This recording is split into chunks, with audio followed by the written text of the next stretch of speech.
And many Americans are outraged that President Obama set 5 Taliban leaders free. Senator Lindsey Graham calling the terrorists the Taliban dream team. But listen to what Senate Majority Leader Harry Reid just said.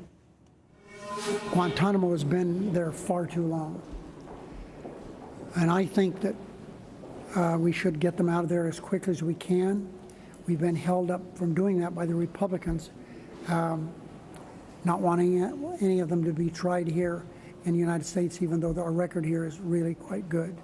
So I'm glad to get rid of these 5 people, send them back to Qatar. So how does Senator Lindsey Graham respond to that? He joins. Nice to see you, sir. Thank you. Senate Majority Harry Reid says he's glad to see the 5 go. Well, Harry Reid is disconnected from reality at a level that I even didn't understand until he said that. I wish they would have died in jail. There's not one shred of evidence that letting them go was based on the fact they're no longer dangerous. These people were let go for political reasons. They were traded for Sergeant Bergdahl. The likelihood of an American citizen being kidnapped in the future by a terrorist organization in light of this decision goes through the roof. These people will go back to the fight. As I understand the terms of the agreement, they're required to stay in Qatar for 1 year. They will go right back to Afghanistan. They were political and military leaders of the Taliban. There's no evidence, Senator Reid, that these people have renounced terrorism.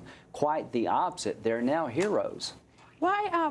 There are going to be some classified hearings. Yes. And I have tomorrow. Terrible objections. I mean, like of these classified hearings. Is that, why can't the rest of us know? You will. I mean, if there were, you should have an open hearing, in my view. And if something really genuinely comes up classified, then you close the doors. Absolutely. I mean, so why don't we know more about this deal? Well, they're starting out in a classified setting, but will go public. I just think it's politics. I think the Senate Democrats don't want to have an open hearing. These are the same people that insisted on an opening hearing when it came to detainee abuse. Remember Guantanamo Bay abuses. Remember Abu Ghraib in Iraq. We had an opening hearing. We put all of our dirty laundry out there for people to see. Now when it comes time to this release, they want to do it behind closed doors. That will not stand. I've been a military lawyer for 31 years. These people are not prisoners of war. They're unlawful enemy combatants, members of a terrorist organization. The war is not over when we leave Afghanistan. We're fighting al-Qaeda, their affiliates, and people who provide material support like the Taliban. These people will go back to the fight. President Obama has put Americans at risk all over the planet, and these people will go back to Afghanistan as sure as night follows day. All right, Ed O'Keefe of the Washington Post just published an article online which says that this discussion about 5 detainees being released goes back to 2011 with Congress. Yes, and every time the president asked, we said hell no. Panetta said no. Gates said no. Dianne Feinstein said no. Lindsey Graham said no. Why would anybody in their right mind release the leaders of the Taliban with American blood on their hand who have sworn to go back to the fight, to realign with al-Qaeda, to attack our country yet again? And when the president says one of the principles that he follows closely is to never leave a man behind on the battlefield, this is the same president who was missing in action on the night of the Benghazi attack. This is the same president who never picked up a phone and intervened in Libya to try to get our rescue team out of the airport in Benghazi so they could go help the people under siege. This is the same president will not account for his time during the attack of September the 11th, 2012. So if you're really that dedicated to protecting our people, come clean with what you did during the Benghazi attack, Mr. President. All right, Senator, we also want to ask you about the accusation that President Obama intentionally bypassed Congress to release the 5 Taliban prisoners. Back in 2008, presidential candidate Obama promised he would not bypass Congress with an executive action called signing statements. Here it is. Do you promise not to use presidential signage to get your way?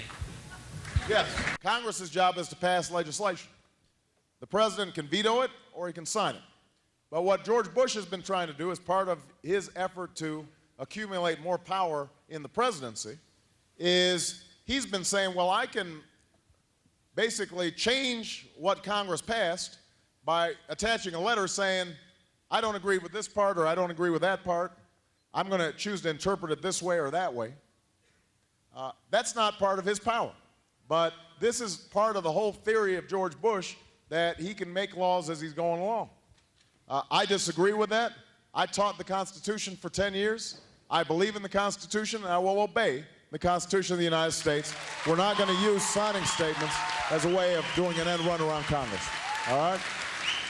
Senator, that's exactly his justification, that he says it's a signing statement that gives him the power to ignore that 30-day provision. Well, you don't have awards for hypocrisy, but if you did, he would win in 2014.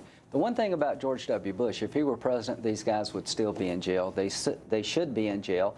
Everything the candidate Obama complained about, he did. But here's what he did. He bypassed a process where the intelligence community give input, where the Congress could have a say, because he wanted the result. He wanted last week to be a great week.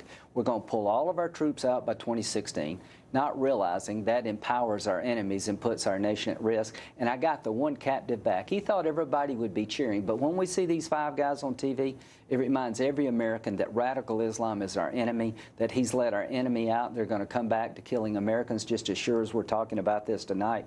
The president is disconnected from the fact that radical Islam is a threat to our way of life. Well, his excuse is, or at least we're understanding, is that they said it was his health at first, was the emergency to avoid the law, to rely on the signing statement. A video caused a protest. I guarantee you that they had made up their mind to do this in the same week. They or the president? The president, that he wanted 2 stories about Afghanistan. I got the one guy that the Taliban have in captivity back. Now I'm getting all of our troops out by 2016. They consciously put these 2 things together. It's blown up in their face. That's a serious accusation. Well, I think it's true. There is no other conclusion. There is no intel to suggest these guys were now safe to release.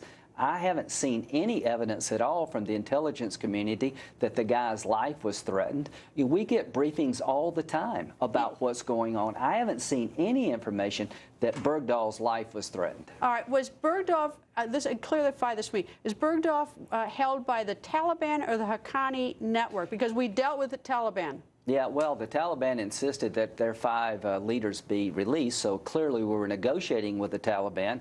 I don't know who had physical custody of him, but he was not a prisoner of war, and these 5 people are not prisoners of war. We're not fighting Afghanistan or the people of Afghanistan. We're fighting terrorist organizations. They're unlawful enemy combatants, and what the president decided to do is ignore a process that's been in place to keep us all safe. He got the outcome he wanted. He bypassed the intelligence community. He bypassed the Department of Defense in terms of the risks these guys proposed. Unlawful? I think unwise, probably unlawful, but at its very minimum, it stinks to high heaven. He's put our nation at risk. What is the likelihood that other families are going to experience terrorist attacks with their loved ones being overseas now because of this decision? Much greater this week than it was last week. Senator, thank you, sir. Thank you.